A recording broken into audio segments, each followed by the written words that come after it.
সাংবাদিক মৃণাল কুদ্দুসৰ আক্ৰমণকাৰীক গ্ৰেপ্তাৰ কৰা হৈছে। দুই আক্ৰমণকাৰীক গ্ৰেপ্তাৰ কৰিছে মহানগৰ আৰক্ষীয়ে।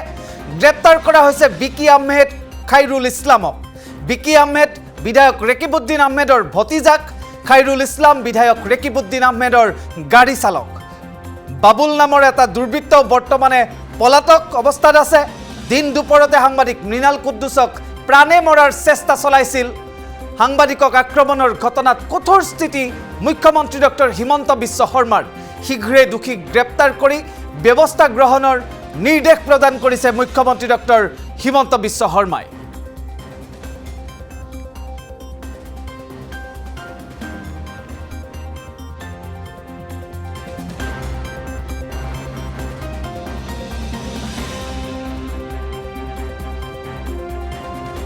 আমি একশনো ল'ব দিছোঁ, এৰেষ্টো কৰিব দিছোঁ। অলপ পিছতে কেবিনেটৰ পিছত মই সাংবাদিকসকলক লগ পামেই, কিবা কথা আছে তাতে সুধি ল'ব। আমি একশনো ল'ব দিছোঁ, এৰেষ্টো কৰিব দিছোঁ। অলপ পিছতে কেবিনেটৰ পিছত মই সাংবাদিকসকলক লগ পামেই, কিবা কথা আছে।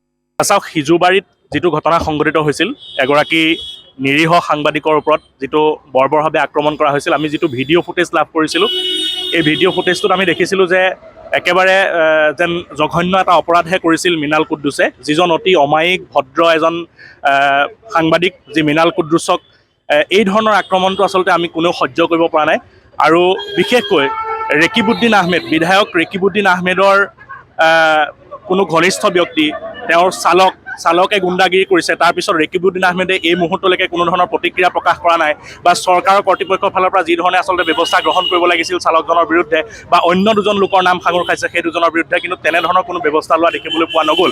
গতিকে সাংবাদিক বুলি ক'লে আক্ৰমণ কৰাৰ যিটো লক্ষ্য ৰাইজৰ আছে, এই কথাটো আচলতে এৰাই চলিবলৈ হ'ল।